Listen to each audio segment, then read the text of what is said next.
Let's get fermenting.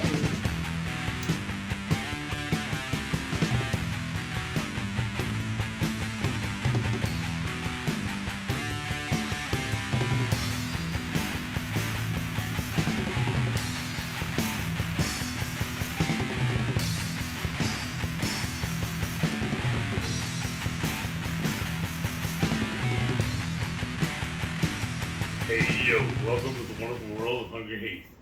I'm not a classically trained chef. What I am is a self-taught home cook. I have studied under several television chefs. I have a PhD from YouTube University and a black belt in Google Food. I love to cook. The only thing I love more than cooking is my wife, the sensational She'll Eat Steak. Together we host what we like to call the Friday Night Feast. And this happens every Friday night, 6:30 Central. We'll cook up an entree, maybe a couple little snacks, show you how to do it, and we'll spend the rest of the evening just chewing the fat with all our friends in HungryHorde. We hope you can tune in sometime. We'd love to have you over for dinner. Today's video is all in her mind. This is something she came up with. I really don't understand what all it is, so I'm going to defer to her because this is her little new project she's wanting to accomplish. And by the end of this, not only will he understand it, but y'all will too. I'm calling this series, as you're aware, it's called Let's Get Fermenting. So I'm on this huge fermenting kick. It's just so healthy for you if you haven't seen other videos. But basically, fermentation is a way to unlock nutrients that sometimes when you cook or pickle veggies, they lose. But with fermentation, especially the lactobacillus, that's the type I'm going to be using. There's 5 types of fermentation methods. I'm doing lactobacillus one, and this is going to unlock a lot of those nutrients. And so fermented foods, as y'all know, I'm huge on my gut health. Fermented foods are great for pumping up great bacteria in your gut health and helping to get rid of those bad bacteria, push those out, and put in all really good ones. So let's get to fermenting. This video today, I'm going to do tomatoes, y'all. He loves freaking tomatoes. So we're going to see how they turn out fermented. Now for this recipe, because, you know, I like flavor, but just keep in mind, anytime you ferment, a little goes a long way, because as they ferment, the flavors are going to develop more and more. So I'm going to start with these Campari tomatoes. And then I've got a little fresh thyme here. I always have to smell it. It smells so good. Some fresh rosemary. And then you're definitely going to need salt. So I highly recommend Redmond's real salt. I mean, you could do like a pink Himalayan if you want to, but you want a really good salt. So not the kind you get, you know, the Umbrella Girl or anything. You need one that doesn't have any anti-caking. You want it to just be salt. The only ingredient is salt. I highly recommend Redmond's. They're amazing.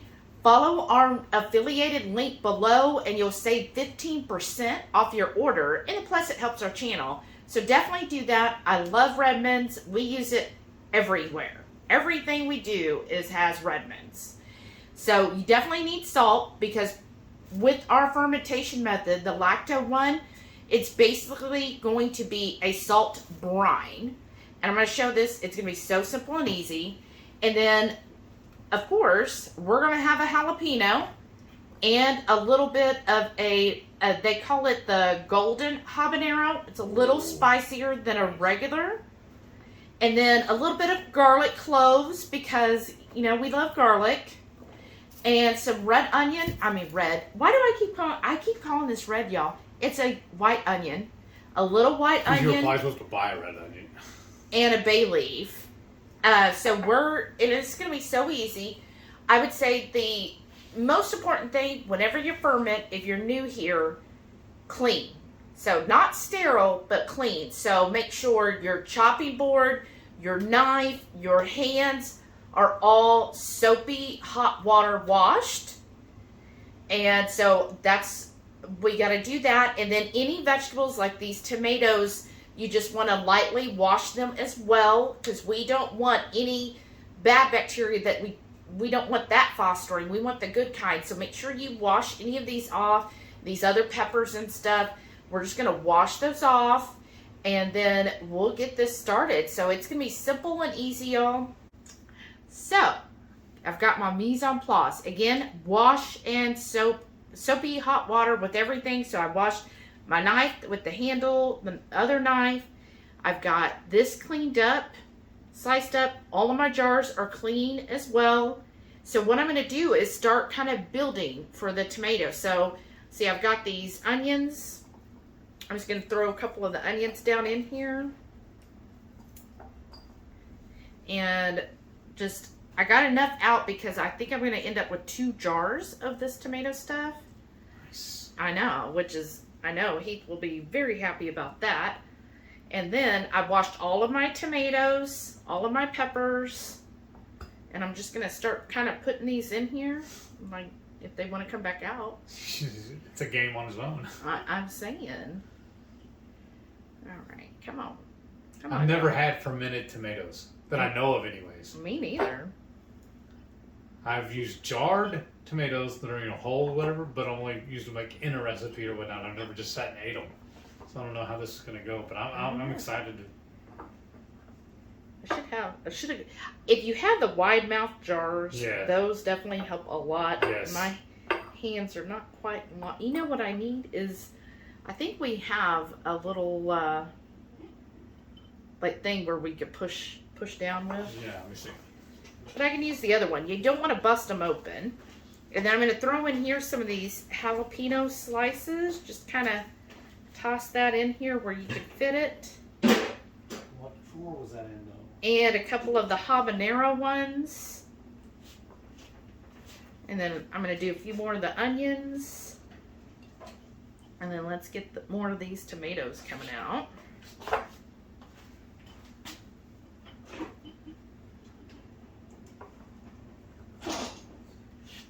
And I'm just going to push it down as I'm doing it, y'all. Where was that? What floor was that in, though? I know what you're talking about, the little the tamper thing for the Vitamix. I don't know. I'm going to put some more of these little habaneros.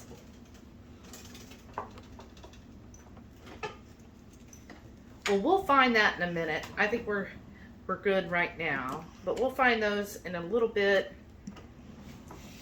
Mise en place, right? Isn't that what I just said? Yeah. And then here I am. Because if I open this door, it's going to bump the camera. Yeah. Fantastic. And... Or do you want one of your spatulas and just use the heel? The spoon? The handle, I mean? we'll get it. Okay. I think I'm pretty good here. All right, then. And then I'm going to get another sprig of this beautiful thyme. And then, oh yeah, I need to do the rosemary. Make sure I push that down in there. Don't want anything coming up. Ooh, that's a big one. That's a whole tree. Right.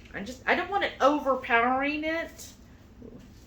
Didn't wash the counter, so I mean it's clean, but still. And I'm just gonna put this rosemary because these are the seasoning and all that. It'll become more prominent as we cook stuff. So I've got my garlic peeled, and also in with that I did wash them as well, even though I'm sure they're fine after they're peeled, but I just was like, well, with my hands and everything, I don't want to chance What's the that. rule? Better safe than sorry, right? Right. Okay. And then I'm just going to make sure that's all patted down. Let's put a couple more onions right here. Do these little guys. And then I'm going to push this one in here, right? So everything's pushed in. I want to make sure, if I can, try to see where's the best place to put this tomato. Without smashing it. Right? Just because I want to leave enough. Oh, there we go. I think that'll work. Now what you're going to do, Heath, is you want to use either distilled or spring water. So we got spring water from Sprouts, and he's going to pour that in here till it gets to, right here. I'll tell you when to stop. No, this ring right here, right? Yeah. This is real good. Let's get the guy with balance problems to do this without making a mess. I just splashed myself. Yeah. captivating And TV. the way I'm doing it is how Pro Home cooks. This is how he does his, and I really like that. So keep a little more. There. No, right? a little more. A little more. I want to make sure. A little more. Drop more. Okay, let's do that. So this is how he does it, y'all. So Heath is going to turn on the scale and then put it in the grams setting. There we go. I'm going to weigh this. So this is everything plus the water. And that comes to, oh, I think you have it on kilograms. Do it again. Okay, again. And one more time. Oh, okay. It says 1270. So the recipe is water, your ingredients plus water. So 1270. And then times. Oh, and of course your phone turned off. 1270 grams. And then the 0.025. And that gets you 31.75. So again, you want to measure in grams, and this is what makes it easy, right? So then we've already got everything here in the jar. I'm going to take another jar and clear that out. No, hit this one. Okay, I'm going to fill it with all of the water.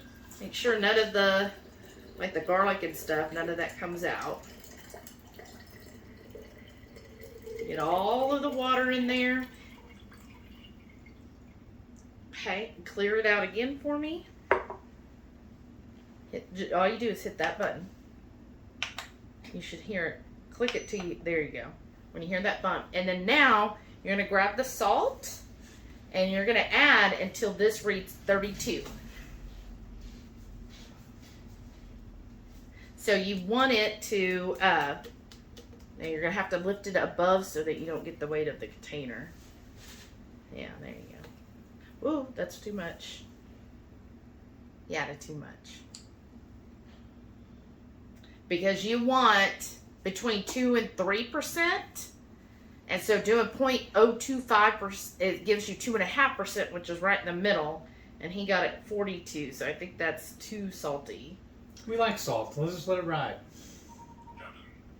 So we're going to probably add a little more water to kind of offset it. So add a little more of the spring water and we'll offset that. And then what we'll do is we'll shake it up really well. So he'll get the lid for this. He'll shake it up really well.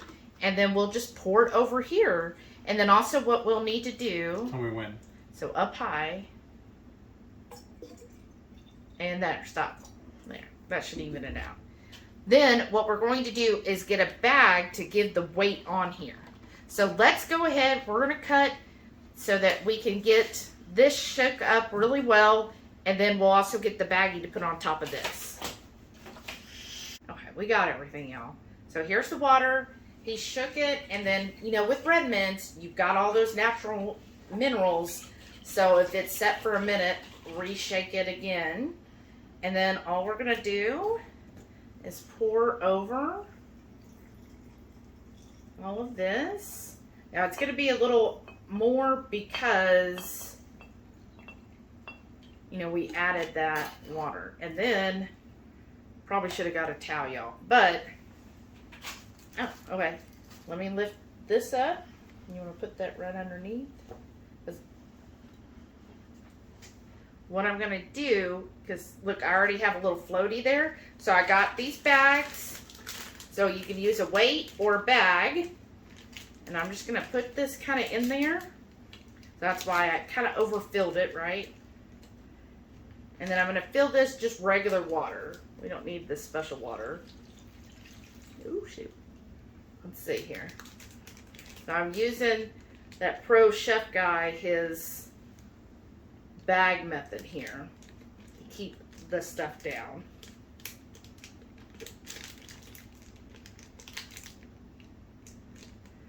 So that should hold everything where it's nice and covered. And then kind of push just a little bit, just slightly to get the water out. Okay, I think that looks good. What do you think? It looks like everything's covered. It looks perfect. So we'll put this on the counter. And again, we're going to do it for at least 3 days. Now, what's great to have, if you already have one, is a pH reader. You can use the strips, but I like to be exact. And this is the same. We have a meter, since that's also what we do for our hot sauce, is to check that. So after about 3 days, then we'll take it, see where it's at. We're aiming for below 4.6. And then once we reach that, you can either keep letting it go or you could put it in the fridge. So let's get this one put away, and then we'll work on the other jar. All right, y'all, it has been 8 days. So I've got my pH meter out. I did just wash it in soap and water. And now we're just going to go in here. I go kind of deep. 4.48, so we're good there. And wash it off again. And I'm going to test the other one too. And then I'm just going to pull this baggie out. There we go. Set it aside. Let's check the top. Looks good. Looks really good. And I'll just put a lid on that, and we'll put that in the fridge. I'm pretty sure this one's going to be the same thing. Look at that. Isn't that so pretty? Let's pull it out anyways, so we can see. And yeah, looks great. Oh, let's see, a couple of the bubbles came up. Looks awesome. So I'm excited to taste these. And I think, again, this would be a great little, take one of the tomatoes out, cut it in half, and that's going to be so good, y'all. So, it actually took these about 8 days to ferment. And I think it's because I oversalted it, y'all. So, just a reminder that when you're weighing, don't weigh the weight of the jar, which was my mistake. But I mean, that's the good thing about fermenting. I mean, it's hard to, like, kill it. It just took a lot longer. And then one other thing I did do is each of the tomatoes, since they're so big, I poked a hole in each one, and that was to help get the brine in there. So I think those two things is what helped speed it up at the end. But we're going to taste it. So in here, again, we've got those big Campari tomatoes. I've got a little piece of garlic out, and here's a little piece of habanero.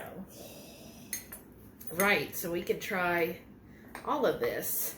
So it's all fermented, and then plus in there, I see there's rosemary and thyme. That's the garlic. Very crunchy. Whew. Daddy likes. I've always been a big fan of garlic. Yes, I like garlic too. All right, now I'm going to try a little bit of the habanero. Wow. It definitely intensifies. What are you looking for, dear? The other piece? Is there another one? Yeah, right here. Ah. The fermentation definitely intensifies the flavor of the spicy stuff, and it is like everything, the garlic and all of that does have a heat to it.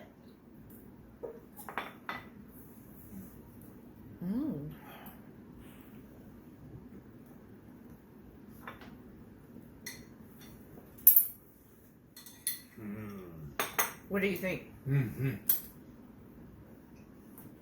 I love tomatoes anyways. It just took them to another level. How's the salt level, though? I think it's perfect, actually. It is pretty salty. But I like a lot of salt on my food anyway. Yeah, but we like a lot of salt, and we were talking before, like, this would be good to take some of these along with the habanero and some of the peppers and the seasoning and, like, blend it up and use that as, like, a tomato sauce. Yes. Like on a pizza.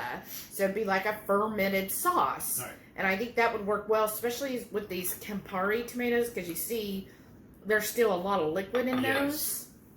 But yeah, I'm pleased with how this turned out overall. I'm also thinking about using this to make like my barbecue sauce and whatnot. Yeah, you could definitely do that. And then, or just have it as like a side dish. Yeah, that well, myself. sort of like it's more of a condiment. But Yeah. you know, like if you just wanted like a tomato on the side with a little bit of onion. Mm-hmm. So when you pull these, then you're going to want to put them in the refrigerator, and that will basically slow down the fermentation very slowly. But just check and make sure you still don't really want anything above the brine line. So sometimes you have to kind of go in with a clean silverware and kind of push it down.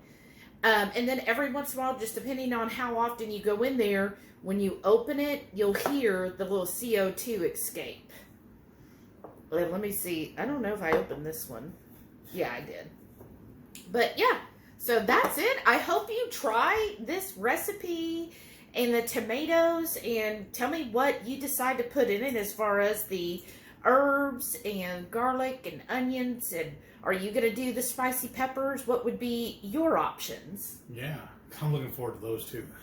And then don't forget, Every Friday night, 6:30 Central, we'll go live for the Friday night feast. Cook up an entree, maybe a couple of snacks, show you how to do it. Then we spend the rest of the evening just chewing the fat with all our friends in the Hungry Horde. Hope you can tune in sometime. We'd love to have you over for dinner. Thank y'all for watching, and we'll see you on the next one. and please stay tuned to see all of our wonderful channel members. Thank y'all again for your continued support. Bye. Bye.